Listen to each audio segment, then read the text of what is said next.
Hey, what's up, everybody? Now, normally I have the stuff in the package, but I just couldn't wait, and I had to pull these guys out ahead of time and play with them because they just look so cool. Real quick disclaimer: if you are on the fence about buying these toys, don't watch this video because you're gonna probably end up wanting to buy them, and they get expensive. So there's your warning. Stop now. Turn back before it's too late. I'm warning you before you fall down this rabbit hole. All right, let's get into this. So I'm going to put him aside for a second. I know I was showing him off already, but let me show you the package. This is Mythic Legions. Yeah, I'm sure you've heard of them. I'm sure I'm not saying anything new. This is from the company Four Horsemen. Package friendly, collector friendly package, I should say. Cardboard slides out. Figure in here, accessories along here. Accessories in a bag is not extremely collector friendly due to the fact that you have to pull stuff out of a bag, and there is a twist tie, so it's not perfect in per se that you can pull everything out of the package and put it back in and look exactly like it did when you got it. There will be little subtle nuances like the bag being ripped open or the twist tie not being perfectly twisted back if you were to try to place him back in the package as if he was never opened. That being said, this character is called Scaphoid. There's that guy. You want to pause it to read this. There you go, that's in focus. Go ahead and pause it now if you want to read that. All right, let's get to him because that's what we're here for. All right, so he comes with a shield. We'll start off with the boring accessory first. You got a shield. Very plain. This is a troop builder, guys, so the shield being plain kind of makes sense. It is detachable by the clip, which is good, so you don't have to worry about this snapping off. You can actually disattach it. Maybe if you were to build an accessory or something like that, that you would want to be able to place it somewhere without this on there. That's how that works. All right. We have this mace. We'll start with the mace because it's in his hand. We'll get that out of his hand. The mace is nicely done. Beautiful sculpt work. Now that's, I'm going to have to be saying this over and over. Get you anyway. Over and over and over again. Four Horsemen know their shit because this stuff is impressive. Look at the wood in the handle, the blade for the mace. That's some nice stuff right there. Really, really nice work. Comes also with a dagger in the back. The dagger is kind of plain, but it works. The blade looks a little too wide in my opinion, but it's a dagger. It works. A little boring. I think the mace is really the weapon that he should be using. But hey, you get an extra accessory. You also get a belt on here. I'm not too big fan of the belt. I think it sits kind of oddly. You gotta get it just right and then leave it. Any moving of the figure and it just flops all over the place. So, but it's a leather belt, so I guess it can't. You want it to be able to be repositioned, but it only can go around the hips. I haven't been able to see if you can get it across the tunic. I don't think it would work very well. Oh, there goes a hand. He's all bony and falling all to pieces. Okay, so let's get to the other head and then we will go over the figure. So he comes with two different heads. This is the one they actually came with in the package. It's just a normal. This is beautiful. The paint work on this is absolutely gorgeous. The sculpting is phenomenal. Now, you'll have to remember, if you remember the Four Horsemen, if you don't know, they start off with McFarlane and then they branched out and started their own company, and they've also been licensed to Mattel. They did all the He-Man classic figures, so you know that they know their shit and they know how to sculpt and they know how to make beautiful figures, which is exactly what this is. Alright, so the second head that you get, let's go up to the head first. Let's pop it off. It's easier that way. And then I will start talking about this figure. So you can pop off the head to obviously change it. The second head comes with a posable jaw. So obviously I don't know why anybody would want to use the other one with the closed mouth other than it's a little bit different. But who wouldn't want the jaw to be open to be like screaming? Come on, let's be realistic here. I know you keep looking at this figure and you're saying, wow, that green is just crazy. It doesn't glow. There's no glow in the dark feature. There is no black light reactiveness to it. I wish there was. I tried it. It didn't really react to a black light. Oh well. Alright, so with this figure, you can see that I popped the head off, I popped the neck off. This figure is very customizable. So you can easily hot swap different pieces. The shoulder pieces come off. Like, look at this detail. Incredible. Absolutely incredible.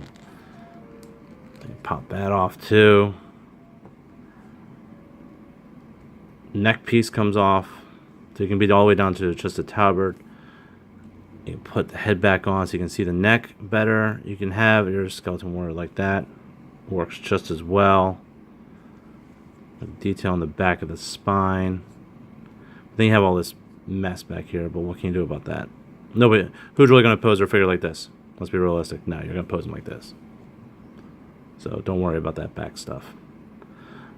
You saw that the hand pops off. I don't know how far down we can go with this. I know the arms can pop out because you can change the tunic.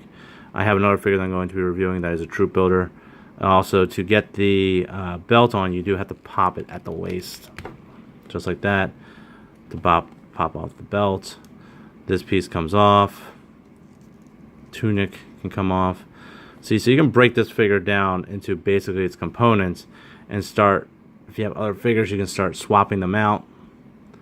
I would not suggest taking it further down than this unless you have a reason to. I see that, you know, once I do the troop builder review, you can see all the different pieces that they give you, and I think that you should keep it at that. Like, you can see that you have to swap out you can swap out this armor piece, so it's meant to be removed from here to here. There's also different armor, so it makes sense to be able to pop out the arms. To pop it at the elbow, I don't think you should, and I wouldn't suggest it unless you absolutely have a reason to. And if you do, maybe check their forums, maybe even email them and ask them, it's like, hey, can I pop this at the elbow? And they say, sure you can, it'll be okay, instead of, you know, taking your figure and ripping them at the elbow and it being like, oh crap, I just broke my figure.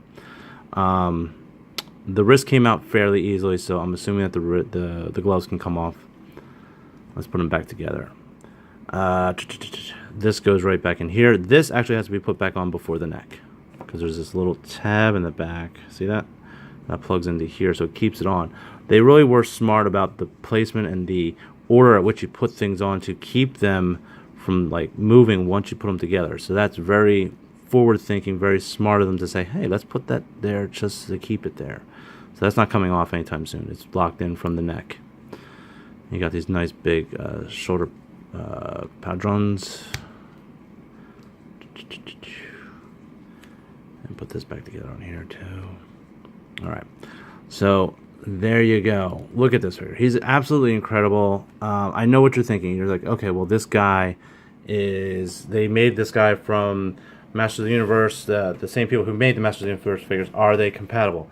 Unfortunately, no. So, here's Skeletor. I already took his head off because I wanted to check before I put him up on camera. Sorry he's a little dusty. He was in my shelf. So, I popped his head off to see if you could swap the heads. Nope. You can see that Skeletor's socket is much, much smaller than this guy's.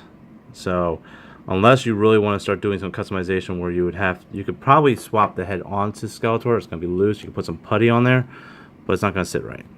So you can have it, move you to the side. You can have it like that, but it's not sitting right. It looks a little odd.